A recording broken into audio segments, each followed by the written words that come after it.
Eu vou, eu enviei para vocês aí algumas telas, não foram muitas, e o objetivo é a gente, nessa SIG de Educação em Saúde Digital, propor aqui o que eu estou chamando de um plano de ação, é uma proposta geral. Vou justificar por que estou falando sobre este plano de ação, e depois abrir para que a gente possa discutir. E eu quero iniciar pedindo desculpas por ter avisado, assim, quase que de última hora, sobre a reunião desse SIG, porque até semana passada eu ainda estava discutindo muito isso com o Messina e com o Paulo de Messinas, foram os dois amigos com quem eu tive um diálogo maior. Apresentar, a gente tem falado muito sobre isso tudo, até porque a Rede Root tem nos dado muito apoio, tem uma capilaridade enorme, portanto fica fácil com esse sistema que a RNP colocou à disposição de tantas instituições do Brasil ter um atingimento bastante palpável, porque sem conectividade não tem como pensar em fazer uma educação à distância moderna e diversas outras coisas também não vão funcionar, né? Bom, o motivo de pensar em por que apresentar, né, um plano de ação para este momento foi exatamente tendo em vista que nós estamos numa situação sui generis e temos hoje ainda, né, no Brasil, eu deveria ter colocado isso aqui em PDF, deixei em PowerPoint e desconfigurou um pouco aqui. Eu toda vida me esqueço de passar o PowerPoint para PDF e acontece isso, né? Bom, mas veja, eu não sei, Cleison, você teria, Cleison, eu passei para vocês, você teria como passar para PDF e subir em PDF para não desconfigurar desse jeito, Cleison? Já estou fazendo, só um minutinho, professor. Tá quase terminando. Obrigado. Bom, na realidade, veja, são três condições aqui que eu queria centrar nessas três condições para embasar a nossa discussão, e vai ser uma coisa rápida, né? Nós temos diversas lacunas quando a gente olha para o panorama da saúde digital do Brasil. Essas lacunas persistem já há bastante tempo. E eu destaquei três aqui porque elas se interconectam, se retroalimentam de uma forma negativa e é possível pensar em tentar resolver uma delas e esperar que isso influencie na resolução das outras, né? Então, opa, pronto, subiu aqui. Agora tá bonitinho, agora ficou legal. Obrigado, Cleison. Cleison é o nosso técnico na faculdade. Bom, a primeira dessas lacunas é o fato de que a saúde digital, ou qualquer outra das denominações que ela já recebeu ao longo desses quase 80 anos de existência, ainda não é no Brasil uma área reconhecida, uma área de conhecimento reconhecida, né? Reconhecida como área de conhecimento. Isso tem implicações negativas, entre elas a dificuldade de oferecer curso de pós-graduação em stricto sensu, porque você vai oferecer uma pós-graduação em stricto sensu numa área que não é reconhecida como área de conhecimento, fica praticamente impossível, né? Não é totalmente impossível, mas é muito difícil. Bom, mais especificamente em relação ao que a gente quer comentar hoje, né, nessa parceria com a Associação Médica Brasileira, e a SBIS, ela também não constitui uma área de atuação reconhecida em nenhuma das áreas, das sub-áreas da área da saúde, né? E comentando esse não reconhecimento como área de atuação na área da medicina, por exemplo, a sub-área da medicina, isso tem uma implicação negativa imediata, que é o fato de não permitir que ela seja uma especialidade. Primeiro, para ser uma especialidade, tem que ser uma área de atuação, e não sendo a especialidade, fica difícil você criar ou propor a criação de residências médicas Do mesmo modo, se pode falar das residências de profissionais, porque nas outras áreas também não há esse reconhecimento. Né? E a terceira grande lacuna que todo mundo conhece é o fato de serem muito escassas as oportunidades de aprendizagem, né, nessa área no Brasil. São pouquíssimos os cursos, né, diante da imensidão do país, diante da imensa tarefa, o desafio de criar um grande plano nacional de saúde digital, com tão poucas oportunidades de aprendizagem, e isso impacta diretamente no fato de ficar muito complicado, com tão pouca chance de aprendizagem, de cursos, de formação, você trabalhar a constituição da força de trabalho. Né? Bom,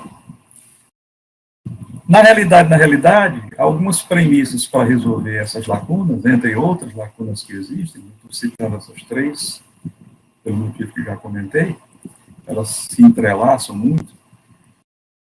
É preciso a gente entender que para resolver qualquer uma dessas lacunas, isso, sem dúvida, não é resultado de uma tarefa isolada, de alguma entidade isolada, que vai trabalhar sozinha para tentar resolver isso. Mais do que nunca, a gente precisa ter convergência e ter participação de diversas instâncias, e esse tem sido um exemplo mundial em todos os países em que a saúde digital avançou, está com um nível de maturidade já bem adiantado, nota-se que a tarefa é realizada tanto melhor, quanto mais parcerias são celebradas, quanto mais convênios, entidades responsáveis conseguem estabelecer entre si. Né?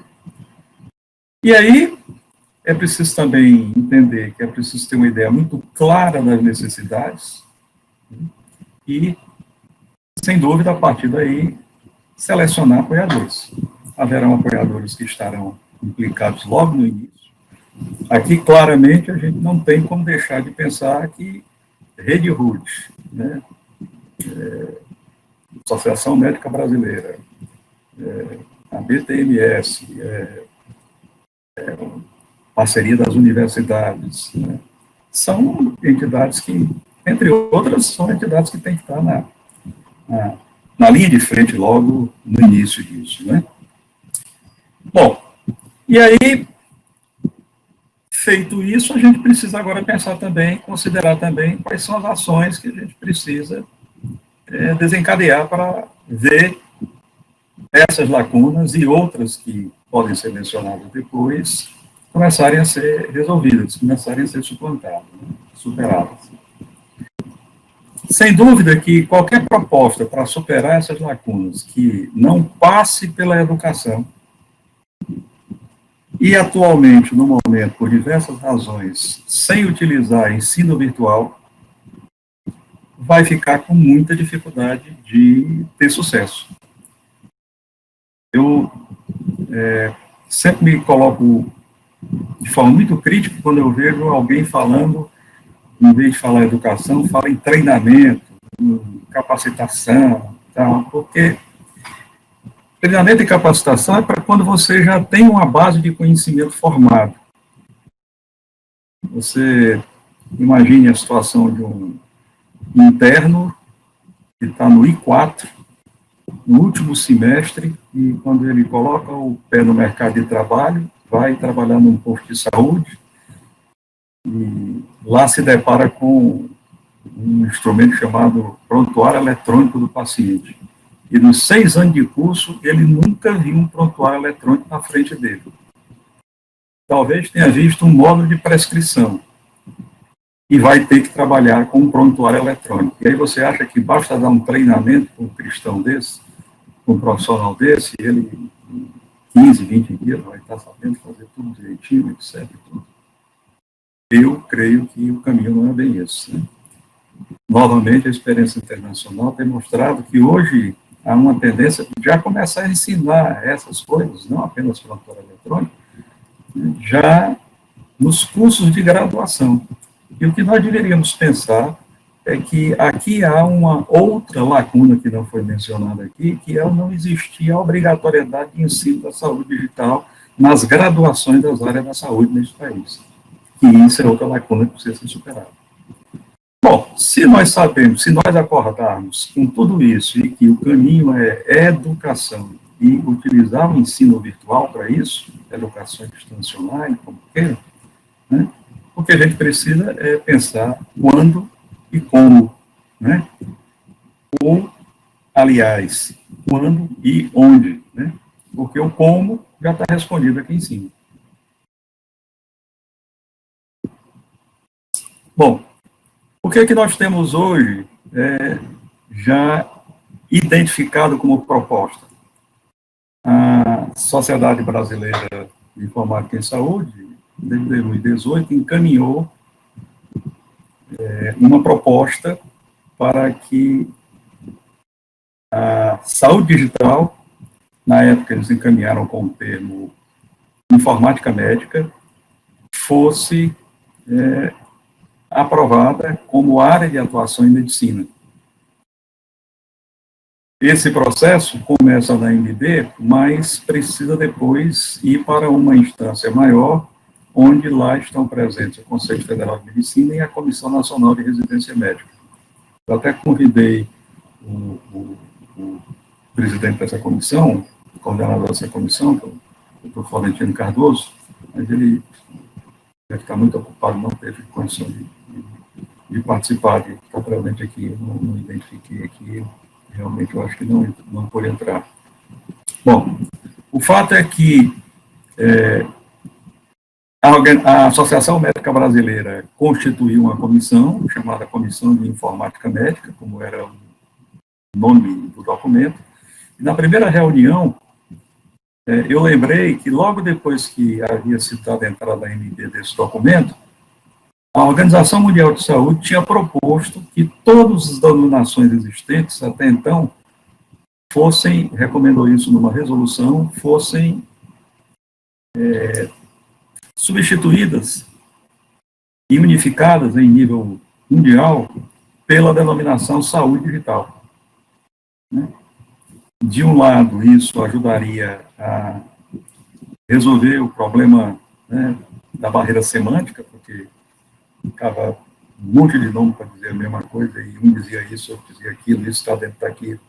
Nos Estados Unidos surgiu informática clínica, informática em patologia, informática médica, informática em enfermagem, é tanto nome, né, que isso não ajuda, essa barreira semântica, né, às vezes leva mais à confusão. E também, direta ou indiretamente, isso ajuda a diminuir um pouco o tribalismo, ou seja, cada uma dessas denominações cria um grupo de pessoas que acha que é a mais importante, quando na realidade a importância está no fato de todo mundo convergir para pensar na melhoria da qualidade da atenção, facilitando a vida do paciente, aumentando a inclusão, realmente conseguir reduzir gastos na medida em que você faz uma melhor utilização dos recursos, né? Como é que isso está no momento? A SBIS encaminhou a proposta, como já falei, a ANB criou a comissão. Na primeira reunião, então, eu estou nessa comissão, o Florentino me convidou, e eu fiz a proposta de que ela acompanhasse a denominação proposta pela Organização Mundial de Saúde. E ela passou agora a se denominar Comissão de Saúde Digital. Eu acho que é interessante que a gente aprove, não assim, uma denominação como informática médica ou informática clínica, e sim saúde digital como área de atuação em medicina, porque isso, inclusive, eu acho que vai induzir a que se também caminhe no sentido de que seja aprovada a saúde digital como área de atuação de todas as demais áreas da saúde. E aí isso vai criar uma oportunidade, todos nós estamos falando de uma denominação comum, bastando, então, estabelecer padrões, critérios, delimitar quais são as responsabilidades, delimitar quais são as obrigações de cada área, né? Mas existe um detalhe para que isso avance, que é exatamente isso aqui. Um dos pré-requisitos, né, é que possa ser demonstrado a existência de um programa de formação com pelo menos 12 meses de duração, e esse programa, de preferência, não deve ser restrito a apenas um ou dois, três lugares em apenas uma ou duas regiões do país. O ideal é que isso seja pensado como um programa consistente que possa ser ofertado em diversas instituições, em diversos estados, em diversas localizações, evitando o que nós temos hoje, que é uma escassa oportunidade de formação e praticamente concentrado em poucas regiões do país. Bom, pensando nisso, então, discuti muito isso com o Paulo, com o Messina também, bem discutir com os colegas da comissão, enviei para eles uma primeira sugestão, foram muitas das contribuições e tudo, e até que veio o Covid e a gente teve que dar uma refreada, mas hoje o que eu quero lhes apresentar, para a gente começar, e quem sabe já a partir daqui para construir um projeto piloto, seria oferecermos com educação à distância online 5 módulos, seguido de um último módulo, que esse poderia ou não ocorrer, porque ele seria o único módulo que seria no formato híbrido e com apoio tutorial, enquanto que os outros seriam módulos introdutórios, que aqui estão nominados. Um de introdução à saúde digital, outro sobre tecnologias educacionais e letramentos, ou literácia, Paulo gosta mais do termo literácia, e 3 itens que estão, né, na ordem do dia, 2 dos quais muito famosos e muito comentados: telemedicina, inteligência artificial, e também um módulo de introdução ao prontuário eletrônico, por razões praticamente óbvias. Esses módulos teriam 40 horas de duração, seriam ofertados num período entre 45 e 60 dias. Todos eles seriam autoinstrucionais, mas com alguns cuidados que eu vou comentar à frente. Esse módulo opcional foi bem uma sugestão do Paulo, e também foi sugestão dele, principalmente, eu achei excelente a ideia, de que ele fosse um módulo de cunho mais prático. Por isso, ele deveria ser não só não no formato autoinstrucional, mas sim no formato híbrido, semipresencial, e precisaria ter apoio tutorial. Esse módulo iria coroar todo o trabalho anterior, e esses 2 primeiros módulos aqui seriam uma espécie de ambientação para que nós pudéssemos corrigir uma série de lacunas de conhecimento, tanto em termos teóricos como em termos práticos, para o uso dessas ferramentas. Muito bem. Detalhando os próximos passos, se nós concordarmos na proposta feita na tela anterior, o que nós precisamos agora é definir conteúdos e conteudistas. Alguns princípios devem nortear a oferta dos módulos autoinstrucionais. Nós tentaríamos fazer, utilizando um padrão de transição didática e não simplesmente de transposição didática, portanto, não seria simplesmente pegar os PowerPoint que a gente já tem, colocar em algum ambiente virtual de aprendizagem e depois mandar um bocado de capítulo de livro ou de PDF, portanto, fazer aquele modelo que a gente já conhece bastante, que termina sendo apenas uma transposição do presencial para o virtual, e isso porque, nesse formato, e não com transição didática, isso aumenta muito, né, a evasão, causa logo muito desinteresse, Nós precisaríamos utilizar ferramentas que melhorassem a interatividade. Paulo propôs o uso de vídeos, claro, mas a gente faria um vídeo de abertura para ser um momento telepresencial. E poderíamos incluir outros vídeos, mas com todo o cuidado de não usar vídeo de 40, 45, 60 minutos, porque também não tem quem consiga aguentar fazer um só nesse formato. Procuraríamos ter muito cuidado com a avaliação, utilizando uma avaliação multimodal, e mesmo nesses módulos iniciais autoinstrucionais, a gente tentaria incluir alguns momentos síncronos, por webconferência, ocasiões que você pudesse fazer uma reunião por chat ou de outra forma para que os alunos os cursistas pudessem participar. Eu pensei em propor que o público-alvo, né, como se trata de ensinar saúde digital para a gente demonstrar para a Associação Médica Brasileira a existência de um curso formal para aprovar a área de saúde digital para a área como área de atuação em medicina, eu pensei que nada mais natural do que considerar como público-alvo preferencial internos dos 2 últimos semestres, residentes. A gente tem muita dificuldade em tentar introduzir essas ferramentas novas na residência médica, preceptores de residência, e, claro, se aparecer algum outro profissional da área da saúde que queira participar, se interesse, não há por que não aceitá-los. No módulo opcional, o único que seria com formato híbrido, semipresencial, nós teríamos que utilizar tutores. Isso encarece um pouco, mas é indispensável que existam tutores.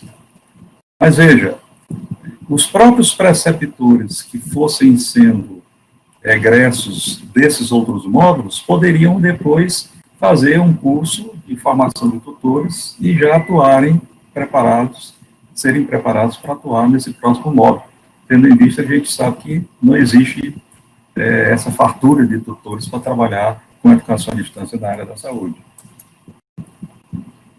Bom, entre os próximos passos vem aquilo que eu falei naquele círculozinho número 3, a gente entender quem são os nossos parceiros e quais outras parcerias que nós podemos angariar para fazer esse trabalho.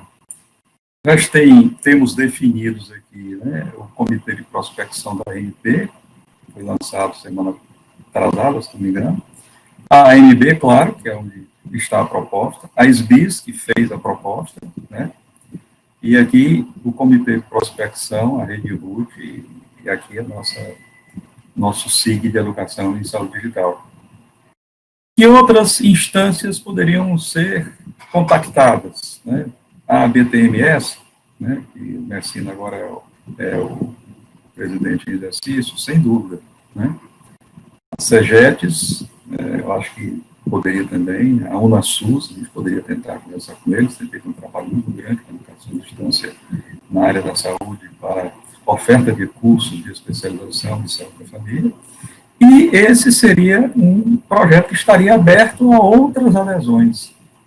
Vejam que lá naquele círculozinho, o terceiro, lá na frente, eu falei que a gente precisa pensar onde ofertar isso, onde sediar isso, onde fazer o primeiro piloto, né? Bom, meus amigos, era apenas isso que eu queria comentar. Aí estão os meus contatos. Eu quero agradecer a participação de todos e agora vamos abrir para ver a discussão e as propostas de vocês. E fico muito grato por contar com a boa vontade de todos vocês numa quinta-feira feriado, mesmo sendo um feriado antecipado. E veja bem, não sei quem gostaria de começar a fazer suas observações. Francina, como você é o decano, você quer começar? Ah, já virei decano também agora, né? Tá bom. Não, Luiz Alberto, é Tinha que ótimo. lhe provocar, né? Bom, gente, é muito bom que isso tudo esteja acontecendo e que a gente já tem pelo menos uma base instalada, né?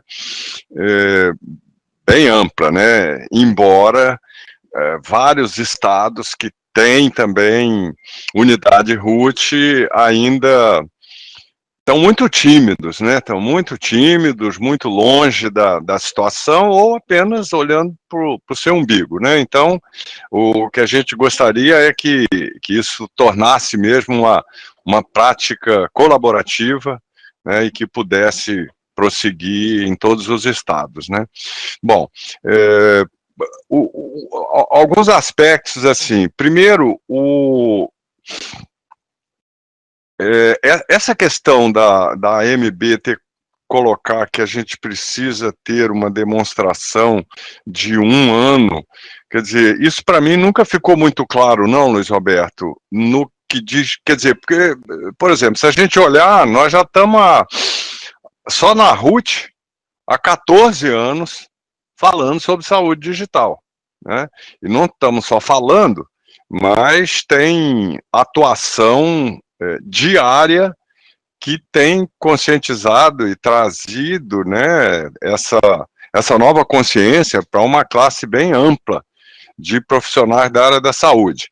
Então, ok, não sei bem como é que é essa restrição e essa amarra para que se possa caminhar. Lá atrás, há muito tempo atrás, com o professor Daniel Sigulen, e a Ana Estela Haddad e outras pessoas, que eu não me recordo bem aqui, nós estivemos com o presidente do CNPq e tudo para tentar resolver essa questão, mas já deve fazer pelo menos uns 10 anos, 8 anos, né, e nunca caminha. Então, enfim, eu acho que a gente tem que entender exatamente onde é que é essa mudança, aonde é que e como é que isso deve ser aceito. De qualquer forma, eu acho que o posicionamento que nós temos hoje em rede, né, isso facilita essa representatividade necessária, pelo menos pela AMB. Então, eu acho que a gente tem que estabelecer esse contato, então, mais claro e reto, né, tanto com a AMB, com o CAPES, com o CNPq, para que isso possa avançar, e aí nós estamos à disposição, tá bom? A questão do como, exatamente, né, aplicar esse módulo e como estruturar esses módulos, tanto enfim, no Moodle da vida, no EAD normal, como em sessões online, que particularmente eu prezo bastante, né, e acho que tem um efeito muito importante, né, é questão da gente estruturar com todos os interessados e prosseguir. Basicamente, inicialmente é isso, Luiz Alberto. Ok, Messina. Realmente é algo que causa mesmo uma certa espécie, né? Você vê toda essa história da Ruth, já com 14 anos aí, de ter avançado tão pouco, né? No aumento, né, de mais oportunidades de aprendizado e de formação. Não se justifica ter uma Ruth com tanto tempo e, ao mesmo tempo, você observar, são pouquíssimos os cursos de medicina no Brasil que colocaram alguma coisa ligada à saúde digital nas graduações de medicina, por exemplo, nos seus currículos, né? E tanto o movimento que tem sido feito para mudança curricular, melhoria de currículo e etc., e muita coisa efervescente aconteceu, mas todas as vezes que você pensa em saúde digital, isso não consegue encontrar espaço, né, dentro dos cursos de medicina, exceto raras exceções. Isso precisaria já ter sido, sei lá, determinado dentro de uma diretriz curricular, né, nacional, E isso ajudaria bastante, não tem dúvida, mas a proposta não anda, né? A proposta não anda, né? Quer dizer, do mesmo modo, você não vê isso ser considerado algo importante nos cursos de residência médica de um modo geral, né? Todo mundo sabe, o letramento digital, informacional, midiático dos profissionais de saúde, geralmente é uma coisa defasada, há muita resistência. Enfim, é um problema que só se vai resolver com a educação, né?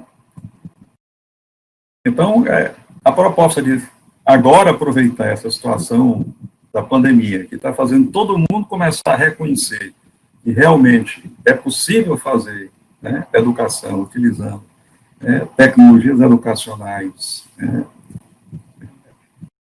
substanciadas pelo uso das tecnologias digitais, eu acho que é um momento que a gente não tem mais, né? E, assim, não pensar só nisso,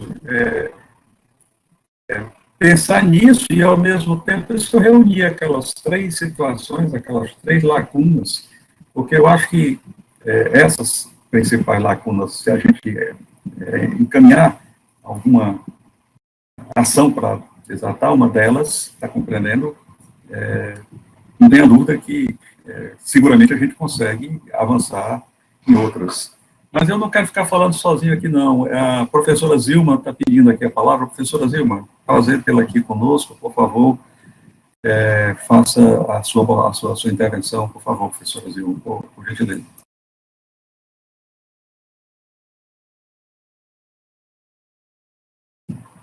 Professora Zilma, a palavra está consigo. Escreveu que está sem microfone, Luiz Roberto.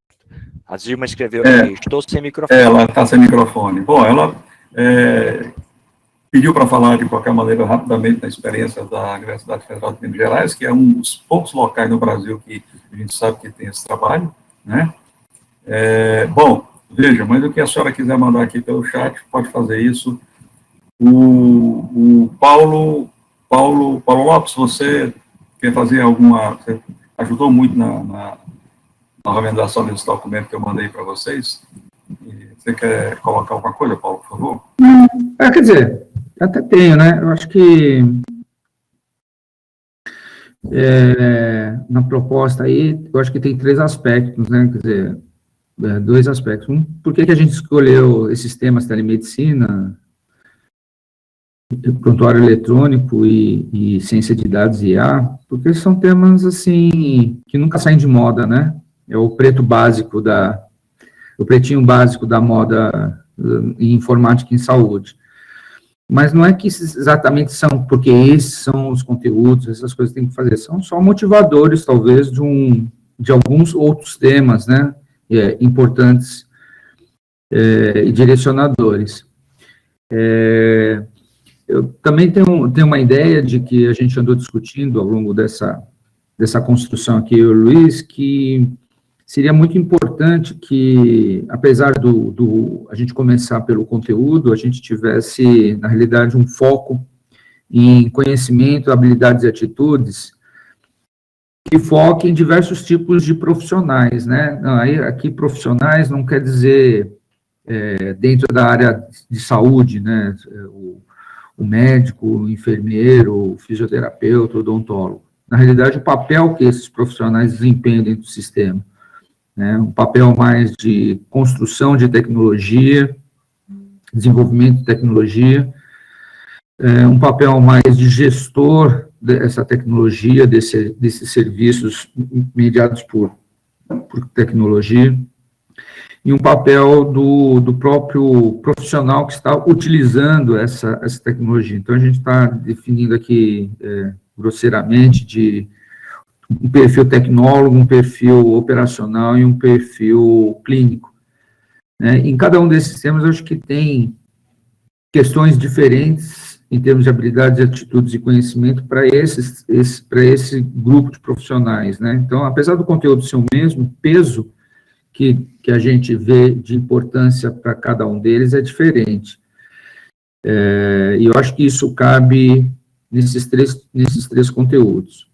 O segundo aspecto é que aquela outra disciplina final ali o sexto módulo, que seria uma atividade prática, a gente pensou também para trabalhar temas horizontais, né? Em todos esses conteúdos, apesar de cada um deles ter aspectos específicos de segurança, aspectos práticos, existe um conteúdo que é meio que transversal, né? E esse conteúdo transversal, ele poderia ser retomado no último módulo também, né? Já ligado às questões em termos do perfil do profissional que está fazendo o curso e também em termos da sua atividade dentro da sua instituição. É quase como se fosse um módulo de trabalho de conclusão de curso, né, mas um pouco vinculado à realidade de cada um dos profissionais em cada uma das suas instituições. Então, para esse último módulo é que a gente pensou de fazer um fechamento,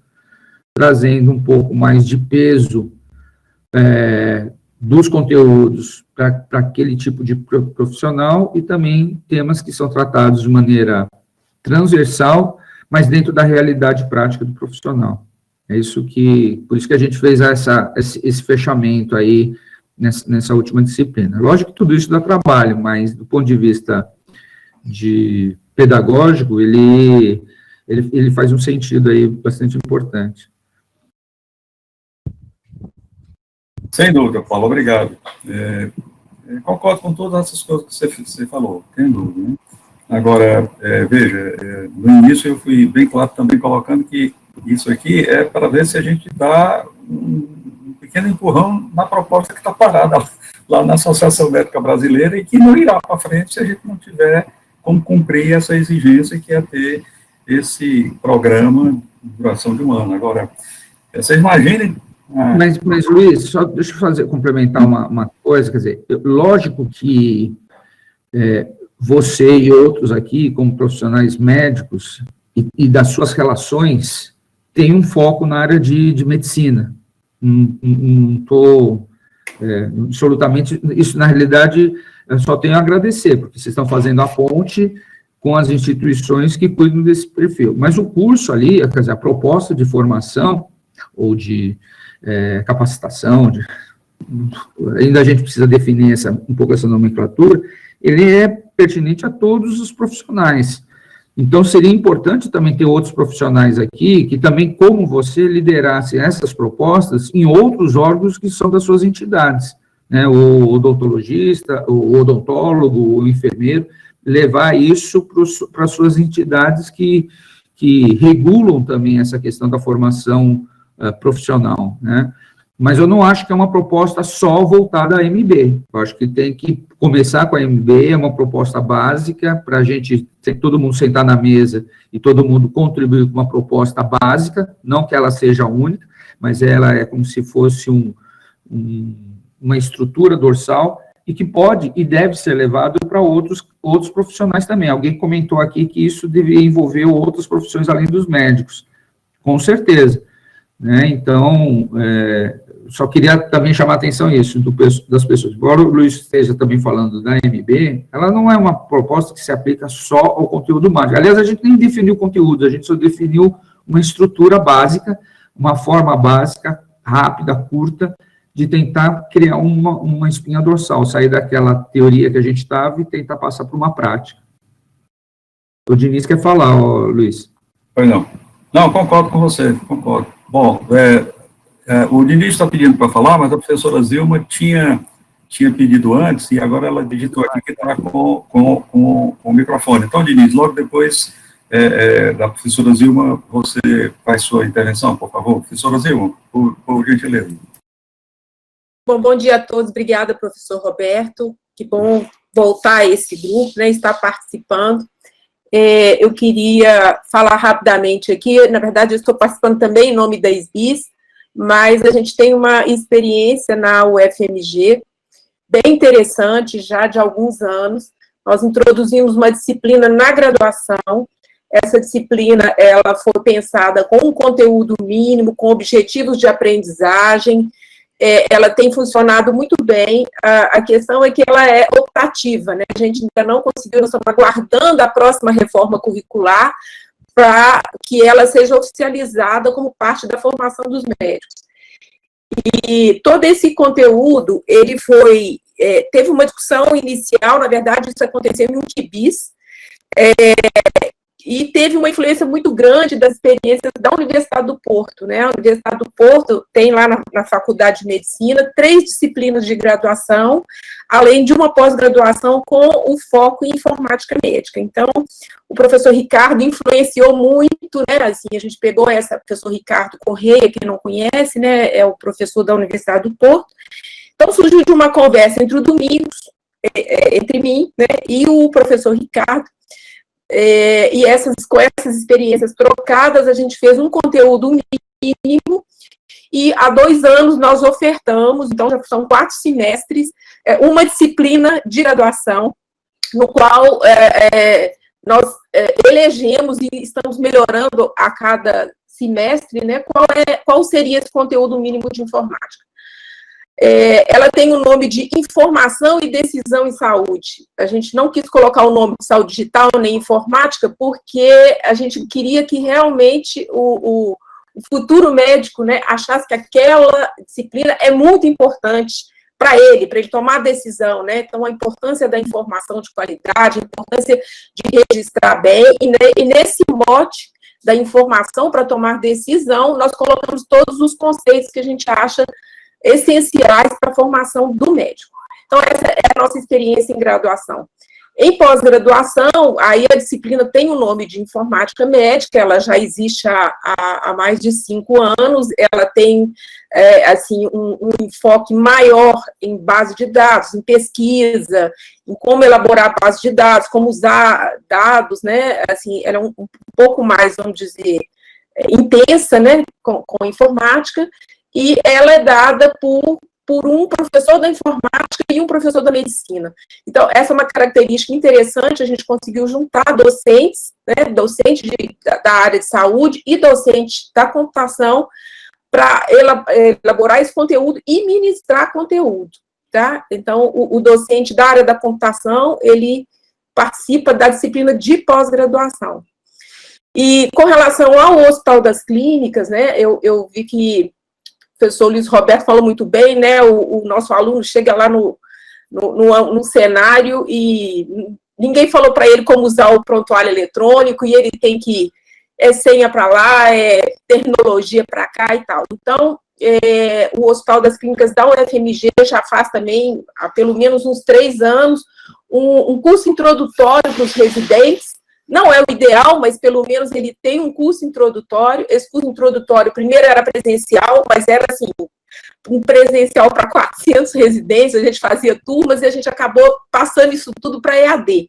Então, faz parte da formação do nosso residente um treinamento em informática, mas, na verdade, o foco é a utilização do prontuário eletrônico do hospital, das tecnologias, do PACS. É bem prático mesmo, né? E fica todo em ambiente EAD, ele faz na primeira semana, inclusive com um teste, tá? Então, é só para dizer que, assim, a gente tem que buscar, a gente tem que criar essas frentes, né? Nada disso aconteceu por acaso, aconteceu porque tem pessoas focadas, que reuniram e que realmente identificaram essas necessidades, e a gente foi tomando essas frentes e foi fazendo. Então, todo esse material está à disposição, seja para a nossa formação para residente, para o aluno de graduação, para o aluno da pós-graduação, para a gente, talvez com uma base, né, um primeiro, sei lá, rascunho, para que a gente construa uma coisa maior e que seja importante para que isso seja consolidado nacionalmente. Então, é isso. Bom, Paulo. Professora, obrigado, professora Gilma. Sabemos do seu trabalho aí, é uma ilha de excelência nesse Brasil tão necessitado de experiências semelhantes. Aqui também eu tentei criar uma disciplina e ela continua ainda uma disciplina opcional, e os alunos chegam muito desmotivados, em geral, chegam depois de que as primeiras opções para eles fazerem disciplinas opcionais não tiveram vaga, eles vão lá para essa disciplina de informática e saúde, eles não sabem nem direito o que é isso, é à tarde, aí eles já não querem ficar, já chegando dizendo que vão poder assistir só 2 ou 3 aulas.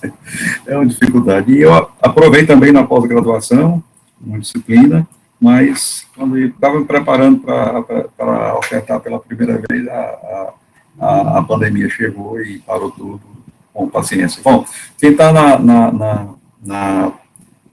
na lista de espera aqui, o meu amigo Diniz. Professor Diniz, por favor, a sua intervenção. Opa, obrigado, Roberto. Eu vou ser bem rápido, porque eu estou sendo chamado para a região do colegiado do curso e a gente está trabalhando muito distância, pelo amor de Deus. Então, uma coisa é lembrar que a RUT era muito importante nisso, porque desde a criação das salas, né, que a gente viu a forma colaborativa que é o trabalho da RUT. Isso foi um exemplo para nós, um exemplo prático. Então, você conseguia ver lá, aqui em Natal, eu conseguia ver o projeto da Magdala, lá do Ceará. Conseguia entrar na planilha de como ela fez. Então, isso foi um marco para a gente. E estar nesse grupo é sempre bom por causa disso, né? Então, o exemplo da Zilma deu, coisa boa, né?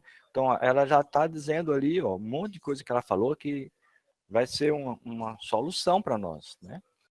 E eu estou lembrando aqui da ação do médico. Quando a gente fala em área de atuação, vai gerar um certificado, né? É muito sério. Por exemplo, os pediatras, eles são certificados por isso. Então, o pediatra, ele é pediatra. Ele não é neuropediatra, ou ele não é endócrino pediatra, entendeu? Gastropediatria, todos esses títulos é de área de atuação. E a gente vai criar a ideia é criar uma área de atuação dessa para médicos. Por isso que na Associação Brasileira, esse é o pensamento que eles têm, né?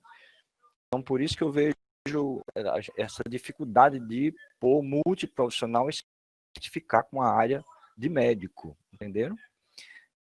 Mas eu acho que nesse curso, como o Paulo falou, tá ótimo. E essa área local, né, é muito significativo. Você poder fazer algo local, né, com telemedicina. Isso é importante. Agora, na minha instituição, por exemplo, a gente está com a saúde mental em foco, né, com suicídio de colegas, de alunos.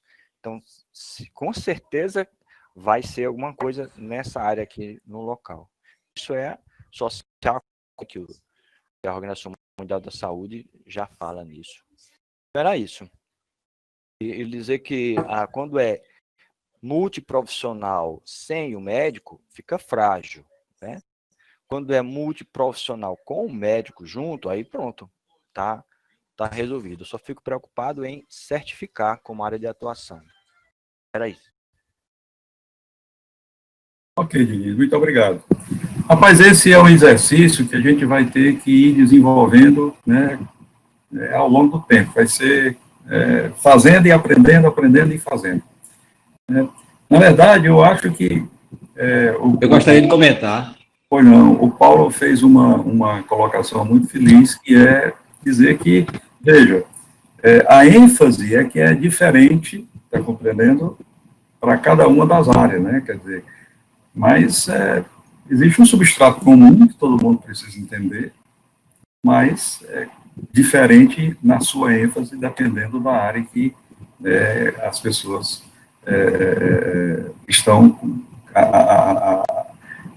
A área primária de cada um, a formação primária de cada um, vai enfocar uma ênfase, vai dar origem a que se enfoque uma ênfase diferente. Na verdade, o que eu penso que não deve acontecer é a gente continuar cometendo os mesmos erros de cada um no seu quadrado, cada um no seu espaço, e esse espaço precisa que haja, né, uma convergência, porque todos esses diversos profissionais, agora existe um profissional híbrido também, né? Mas no dia a dia esse profissional também é um outro segmento, quase que de exceção. No dia a dia você tem que pensar muito naquele profissional que está na linha de ponta, né? Bom, quem deseja se manifestar, por favor. Sou eu aqui, Raul Belo, da Universidade de Pernambuco. Raul, por favor. Pode ser? Sem dúvida. Eu gostei muito achei interessantíssima a proposta aí. Eu acho que o pelo menos a gente está dando uma forma, eu acho que isso é importante. Eu compreendo perfeitamente essa questão também institucional, em outras palavras, do ponto de vista assim, por que tem que ser para médico, nesse primeiro momento, etc. Até porque tem tudo isso que o próprio professor Denise aí já comentou. E eu queria trazer um pouquinho só da minha experiência aí, não sei se, com relação aqui da Universidade de Pernambuco. Nós também temos uma experiência aqui da utilização da informática em saúde, uma disciplina que a gente ministra aqui há aproximadamente uns 10 anos, exatamente, há 10 anos, e essa disciplina a gente oferta ela aqui na graduação. É uma disciplina eletiva, 10 anos que a gente faz, tem um conteúdo que a gente está sempre evoluindo, depois a gente criou um ambiente virtual de aprendizagem para ela, e nós oferecemos ela como eletiva, em geral, para 30 estudantes, quer dizer, um número relativamente pequeno. Mas ao longo do tempo, a gente realmente acumulou uma experiência muito boa com relação a isso. Quando foi agora no último ano, a gente parou um pouco, eu fui me concentrar um pouco nessa questão no pós-doutorado, voltado exatamente para essa questão do ensino da saúde digital na graduação em medicina. E aí a gente fez um trabalho, e primeiro perguntar, será que qual é o grau de importância que os estudantes nós temos 900 estudantes de medicina, e também os professores. Então, nós fizemos um trabalho nesse sentido, avaliando, perguntando a todos os estudantes e os professores, um bom número respondeu, tivemos uma boa representatividade, e foi unânime, isso antes, né, isso foi o ano passado, né, nós já concluímos esse trabalho, ele está sendo submetido para publicação, foi unânime a importância que é a área da saúde digital para a graduação em medicina. Inclusive, todos os caminhos vocês deviam fazer dessa maneira, com o nosso questionário é um questionário abrangente, que foi construído, e resultado. Então, a gente ficou plenamente convencido dessa questão, quer dizer, não há dúvida nenhuma da importância, as próprias pessoas reconheciam, e não foi antes, não foi agora, depois da Covid, não, foi o ano passado, bem antes, nada disso tinha ocorrido. Então, a gente tem plena segurança com relação a isso, pelo menos o nosso público-alvo. Então, o primeiro aspecto é isso, a graduação, a gente tem 10 anos de experiência com disciplina eletiva, a nossa comunidade acadêmica é unânime, praticamente deu 90 e tantos%, considerando como importante, inclusive os caminhos que a gente deveria seguir tudo. Segundo aspecto, na pós-graduação, a gente tem uma disciplina que aí, a primeira se chama Informática e Saúde, essa é a Tecnologia de Informação e Comunicação em Saúde, que a gente oferece para os mestrandos, sobretudo, mas alguns doutorandos também entram, de duas áreas, da área clínica e da área básica. Então, a gente tem um grupo também que a gente faz exatamente isso, um pouco menor, a carga horária da disciplina é menor, não é tão longa como é na graduação, mas exatamente isso, a experiência nossa também é muito boa na introdução daqueles profissionais que estão entrando na pós-graduação e esse universo da saúde digital, que é um termo que eu acho bastante adequado, fico muito contente que você tenha conseguido incluir ele como um termo, pelo menos unificador nesse momento, eu acho isso essencial para a gente ter uma linguagem comum, digamos assim, concatenado com o exterior, com a recomendação da Organização Mundial da Saúde. Então, essa é um pouco da nossa experiência aqui na Universidade de Pernambuco, que é a Universidade Estadual de Pernambuco. E o outro ponto que eu achei muito interessante, e aí você trouxe essa questão, é essa questão não da transposição, mas da transição didática. Então, isso eu acho, isso também é uma coisa muito importante a gente entender. Porque o que a gente, de fato, nós estamos agora, no momento, é vivenciando um cotidiano online. Entendeu? Então, a gente não pode simplesmente agora transpor aquele modelo que a gente tinha antigo para um modelo novo, não é possível. Entendeu? Isso, e outra coisa, não vai agradar as pessoas. Não, ninguém vai gostar disso. Eu acho que, então, o que é que eu quero colocar com ponto? É que dentro desse projeto, nós temos que pensar bastante a questão pedagógica. Então, quer dizer, a gente está trabalhando com andragogia, nós temos que pensar na questão pedagógica, quer dizer, é muito importante isso. Não é simplesmente um conteúdo, uma coisa. E isso, eu acho que a gente tem que também levar em consideração, quer dizer, a gente tem que agregar profissionais que também possam contribuir conosco, e até a experiência de cada um de nós, que todos nós somos professores, e temos uma boa experiência, mas eu acho que é muito importante a gente também dar ênfase a isso, para também ficar uma coisa que seja, digamos assim, bom para a gente, bom para os estudantes, e que a gente tenha realmente avance, porque tem a parte de ensino, mas ao mesmo tempo a gente vai estar fazendo pesquisa dentro dessa área. Então, essa também é um ponto que eu gostaria da importância aí. Basicamente era esse, são 3 pontos, trazer um pouco da experiência nossa, que a gente tem na graduação. Segundo ponto é da pós-graduação, o que a gente faz. Terceiro, a importância desses aspectos pedagógicos, no caso andragógicos, quando a gente vai formular esse plano. E o quarto ponto é colocar a nossa experiência, a Universidade de Pernambuco também está aberta para participar do grupo de trabalho. Estamos completamente disponíveis aí, você fique à vontade. Era isso. Obrigado.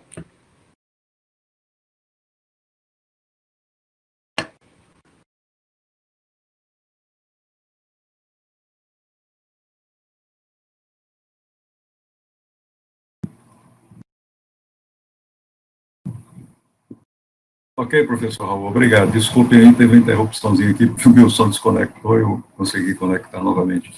Bom, o Raul, eu acho que o comentário do Raul, esse é o tom, né? Quer dizer, o fato da gente estar trabalhando com saúde digital já é um bom começo, porque evita aquela coisa assim, não, mas eu não concordo com isso, porque está indo para um lado do médico. Não está indo para o lado médico. O lado está indo da gente ter uma formação de saúde digital, né, dessas tecnologias que afetam a todos, né, os profissionais e principalmente os pacientes. Então, é esse o tom que a gente gostaria de ter, Raul, que é exatamente o seguinte: chegar ao consenso aqui entre o grupo de especialistas, porque além do grupo de especialistas aqui, a gente também tem os especialistas nas associações, nos conselhos, né, escrever aí, nos estabelecimentos de saúde. A gente precisa ter um currículo mínimo. E o problema não são, assim, nós que, nas universidades que temos. O problema são aquelas universidades que não têm, são aqueles estabelecimentos de saúde que não têm noção sobre isso. É para esses caras que a gente está propondo ter um consenso, ter uma proposta para a gente sair fazendo alguma coisa. Porque cada um de vocês tem, lógico, a competência, os conteúdos, os materiais que são utilizados nas vossas universidades, podem ser utilizados como base para esse conteúdo aqui, mas a nossa preocupação é para aqueles que não têm. Para aqueles que não têm, é que nós estamos, como especialista, fazendo uma oferta, uma proposta, né, no sentido de chegar a um consenso. Em cada uma das universidades, eu acho que cada um que tem competência vai poder acrescentar coisas, tirar coisas, mudar coisas. Né? Isso não me preocupa, porque eu sei que estão em boas mãos. O problema são aqueles locais onde nós não temos nada. É isso que é o objetivo desse SIG aqui, definir uma coisa mínima e que todos nós concordamos, e já começamos bem, porque todos nós concordamos com um termo, né, para a gente seguir em frente. Sem dúvida, Paulo. Vou ser rápido. Não, veja só, eu não estou discordando. Eu acho que a experiência da Ruth, ela é sensacional nesse sentido, porque a Ruth, ela não tem uma experiência local. Então, isso eu fico muito confortável, porque a Ruth, ela tem uma experiência de Brasil, e ela tem uma experiência internacional, de vivência internacional. Então, eu acho que, para todos nós, sem dúvida nenhuma, a gente sabe que é uma coisa básica, mas que um país feito o Brasil, os locais como nós temos, a gente não pode ter um padrão único, porque, inclusive, se pensar a universidade sem a gente dar essa flexibilidade que se fala tanto, flexibilidade não é reduzir conteúdo, não é nada disso, não é tornar frágil, não. Ao contrário, é fortificar de uma maneira que atenda às circunstâncias locais da realidade. Quer dizer, não é o método científico está lá, mas tem uma realidade local que a gente tem que adequar. Isso, certamente, que cada um de nós vai ter que fazer, mas eu não estou absolutamente discordando, porque eu sei que a Ruth tem, felizmente, tem não só essa visão, mas tem a experiência, que eu acho que isso é o mais importante. Então, vocês atuam aqui em Recife, vocês atuam em Manaus, atuam em vários locais, quer dizer, no Sul e no Sudeste. Então, em suma, isso é uma experiência enriquecedora muito grande. Eu tenho certeza que está em boas mãos. A minha preocupação absolutamente não é com essa, é que a gente não perca essa visão também pedagógica e sobretudo, dessa diversidade que é muito rica e as experiências que podem surgir, que são muito boas e que sejam incorporadas. Como agora mesmo a professora Zilma apresentou a experiência lá, quer dizer, isso é fundamental. Não precisa inventar a roda, não é? Não vamos inventar a roda. Agora, o que eu quero lembrar é isso aí, nós estamos num cotidiano online, nós estamos num processo de adaptação imenso, né? Todos nós. E eu acho que isso tem que ser feito, aproveitar esse momento de criatividade também, né, da tragédia, para poder a gente estimular esse processo. Eu não estou discordando absolutamente, ao contrário. Ok. Bom, meus amigos, nós já estamos aqui com praticamente 1 hora pouquinho mais de 1 hora de discussão, e eu acho que as contribuições todas são muito interessantes, lembrando que isso está sendo gravado, depois a gente pode passar o link para todos vocês e encaminhar também o chat, o resumo aqui acompanhado do chat, e fica isso disponível para a gente dar continuidade na construção desse projeto, né? Eu volto a ressaltar que aqui a gente não está propondo aqui uma coisa para tornar isso uma coisa de exclusividade do médico, não. A gente está propondo aqui uma coisa que é para poder também ajudar a sair dessa situação de ter uma proposta lá na Associação Médica Brasileira, e essa proposta está parada lá desde que foi dada a entrada. Não andou, não progrediu. E para progredir, precisa que a gente tenha esses 12 meses mostrando que existe uma formação, e uma formação que não poderá ser em apenas um local. Se disser assim, olha, tem só um curso funcionando muito bem na universidade tal, ou no hospital tal, no local tal, um sozinho, ou 2 ou 3, não vai ajudar muito, né? E o pessoal percebeu bem a importância que foram ditas aqui. Agora, claro, isso tem que ser realmente multi, intra e transdisciplinar. E quanto mais vierem pessoas de áreas diferentes que possam contribuir, eu acho que mais o processo se enriquece, né? Não tenha dúvida, né? O Paulo Ambrosio está colocando aqui que não penso que a ideia de um curso único de caráter nacional é mesmo o mais adequado para que possa resolver a questão das diferenças, né? E a professora, concordo, Paulo, não tenha dúvida. E, pessoal, não esquecer de fazer o registro de presença. O código, a senha dessa sessão é 02020. 02020.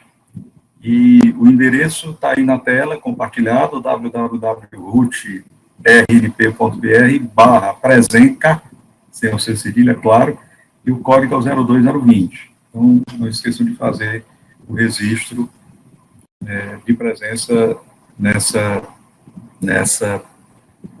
sigla, né? Mais alguma contribuição, mais algum comentário? Ao longo dos próximos dias, então, eu vou encaminhar esse material para vocês e tudo, e, assim, começar a já a regimentar as pessoas que já têm experiência com as que estão com interesse de participar, né? Eu acho que se a gente conseguisse... Bom, tem alguém com alguma dúvida? Eu não vi nenhum comentário a respeito, assim, do público-alvo que foi proposto lá no início. Tem alguém que queira acrescentar? Quer dizer, houve comentário, assim, que não deveria ficar só para profissionais da área de medicina, para profissionais da área da saúde de um modo geral. Eu também concordo com isso, né? Não tenha dúvida, né? Alguém quer comentar alguma coisa, por favor? Não, eu queria rapidamente também. Bom, uma coisa que é bom lembrar também, dentro dessa proposta aí, que seria algo, digamos assim, de 12 meses, né, alguma coisa para ter certificação, lembrar que nós já temos uma força de trabalho instalada e, digamos assim, certificada, né? Então, tem vários profissionais da área que já foram certificados nos cursos de especialização que foram feitos online, etc. Tal. Quer dizer, de fato, pode ser que essa força de trabalho não seja muito grande e certamente não é a desejada, mas a gente já tem. Então, essas pessoas, como é que seriam? Quem já está titulado, certificado, já fez os cursos de especialização, automaticamente, como é que seria esse processo aí das 12, digamos, dos 12 meses, ou como é que fica essa certificação? Eu acho que eu sei responder isso aí. Quando tem um colega, por exemplo, que fez otorrino em Cuba, por exemplo, e quer usar o título dele, né, de especialista aqui no Brasil, ele faz um processo na Comissão Nacional de Residência Médica.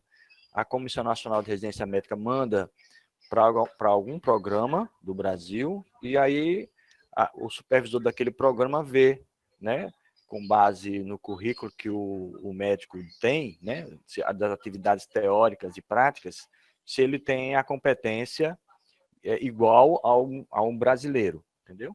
Eu acho que deve ser a mesma coisa. Então, quem já fez antes, acho que deve juntar esses documentos e mandar para a Comissão Nacional, e a Comissão Nacional manda para a gente. É isso? Diniz, veja bem, eu acho que o que o professor Raul perguntou foi a respeito da certificação por cada módulo depois de cumprido pelo cursista.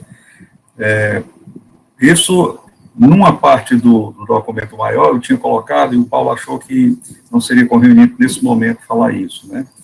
Mas, assim, geralmente, por exemplo, se a gente fizer o curso e a instituição que for ofertar o curso for aqui a Universidade Federal do Ceará, a gente geralmente costuma, mas isso não é em toda a universidade assim, a gente costuma fazer um convênio com a Pró-Reitoria de Extensão, porque é um curso pós-graduação sensu lato, e então a certificação é chancelada pela Pró-Reitoria de Extensão, vai funcionar como um curso de extensão, né?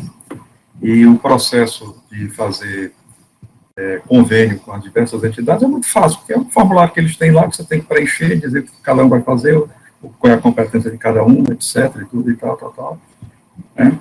Agora, nada também impede que a gente possa discutir os conteúdos, etc, e tudo, e a universidade se responsabiliza pela sua certificação dos alunos que ela, a quem ela ofertar o curso, ela oferta o curso para um limite tal de pessoas, tantas vagas. E ela, então, o conteúdo curricular poderá ser comum, embora com especificidade de cada local, e cada local se encarrega, cada universidade que ofertar isso, se encarrega também.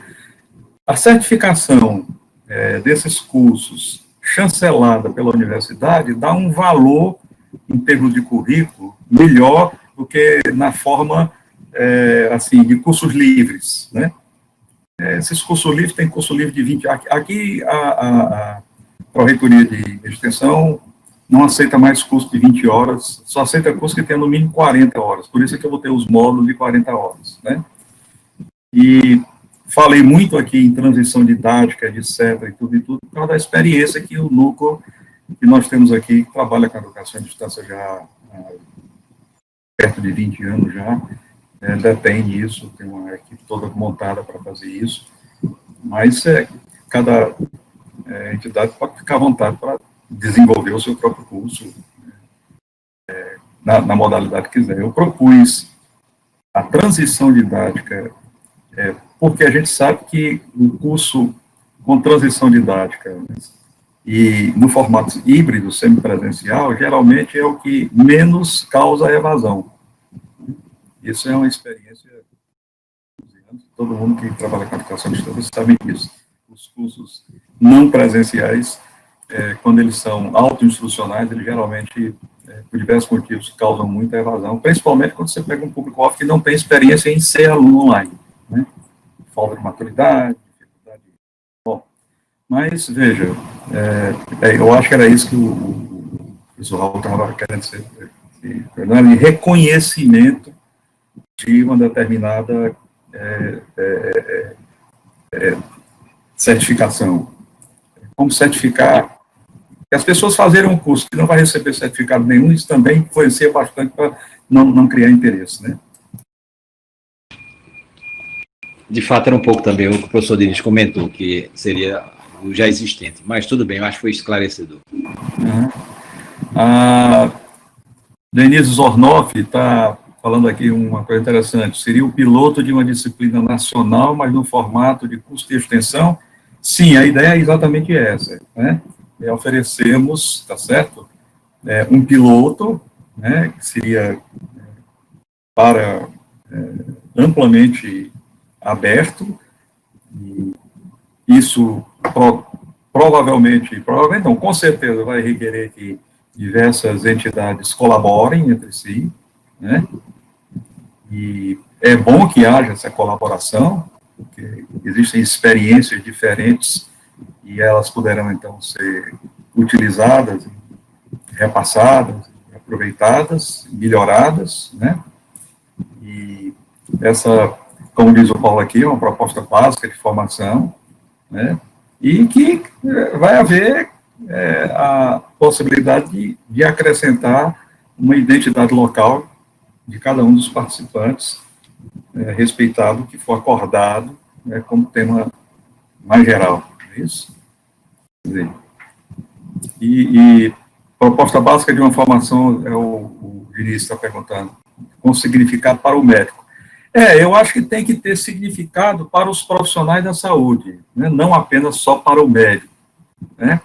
Eu estou falando aqui muito em ser um público-alvo de pessoas da área da medicina, porque um dos nossos objetivos, foi declarado no início, a gente conseguir ver se esse processo que está na Associação Médica Brasileira continua andando e está parado lá. Né? A comissão está lá constituída, todo mundo sabendo o que é, mas para poder isso andar, a gente precisa levar isso para a Comissão Nacional de Residência Médica, precisa levar isso para o Conselho Federal de Medicina, que são as entidades que juntas aprovam, dão parecer aprovando ou não a área de atuação.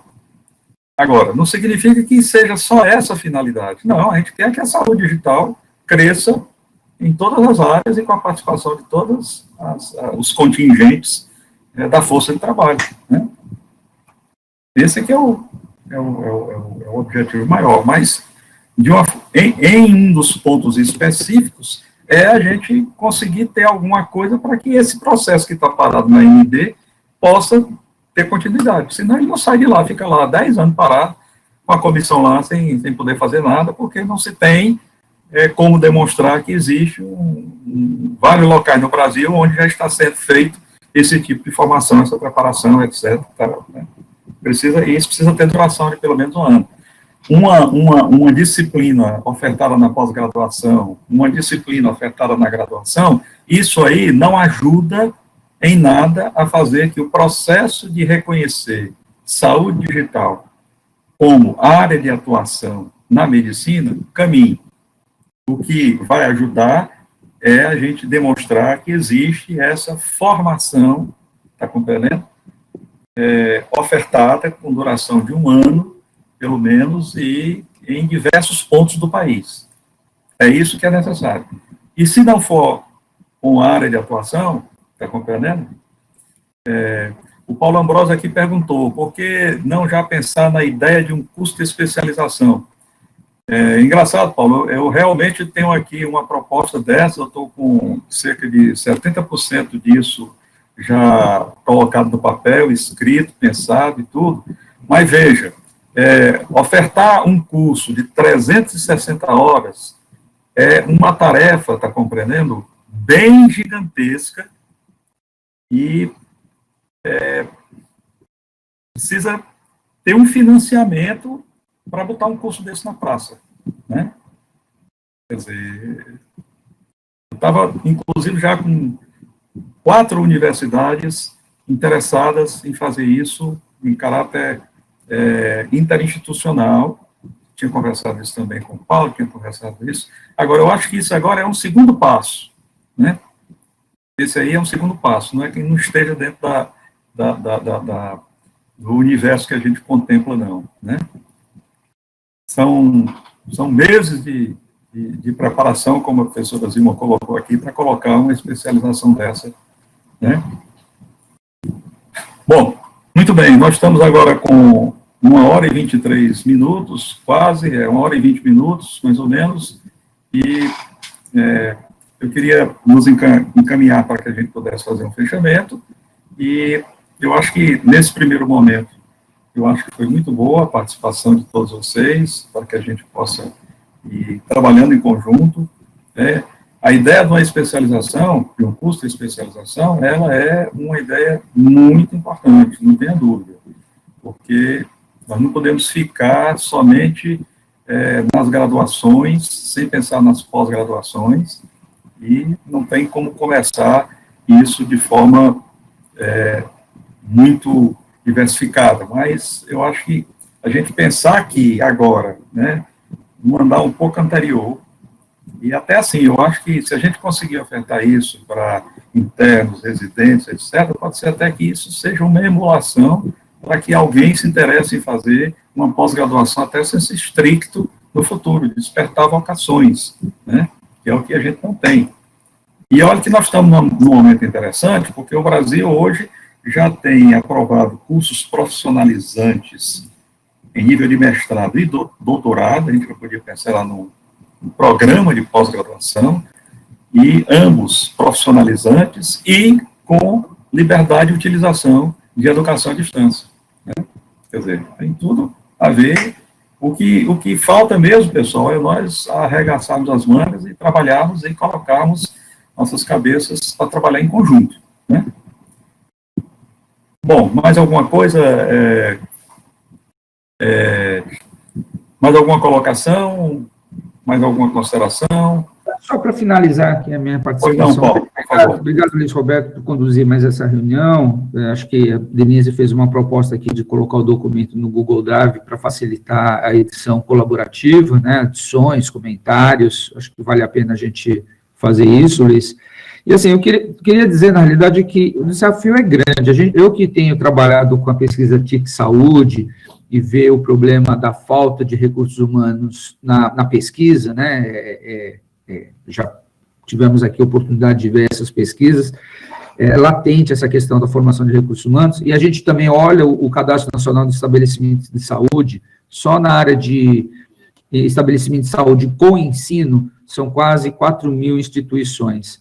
A gente está aqui, às vezes, muito focado na própria universidade, ou no hospital universitário, mas o desafio é muito grande, quer dizer, tem espaço para diversas experiências de ensino, né? O que eu acho que nós temos que fazer aqui é discutir, assim, qual que é o ensino básico que a gente está falando, quer dizer, o que todos os currículos, todas as experiências, todas as práticas, minimamente, tem que ter, né? E, lógico, para a gente saber se a gente também está certo ou não, né, sendo mais científico, a gente tem que colocar um curso em prática e avaliar, né, os problemas, as vantagens, e fazer o ciclo lá de melhoria contínua.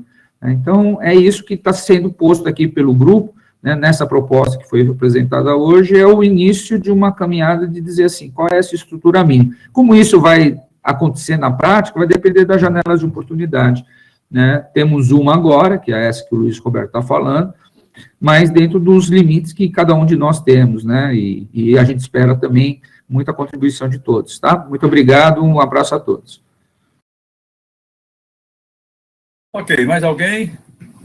Se todos concordam, a gente então pode dar para encerrar o trabalho dessa nossa SIG de hoje, e fica aqui o meu compromisso de encaminhar para vocês todos depois o material do chat e o link da gravação para quem quiser assistir, e continuar a provocação para, então, a gente, como disse aqui a Denise, né, sempre um desafio enorme passar das ótimas ideias para algumas ações concretas, exatamente. E eu vou ficar, então, solicitando que vocês ajudem a que a gente faça essa transição das boas ideias para algumas ações concretas. Quero agradecer a todos e encerrar as nossas conversações por hoje. Muito obrigado a todos.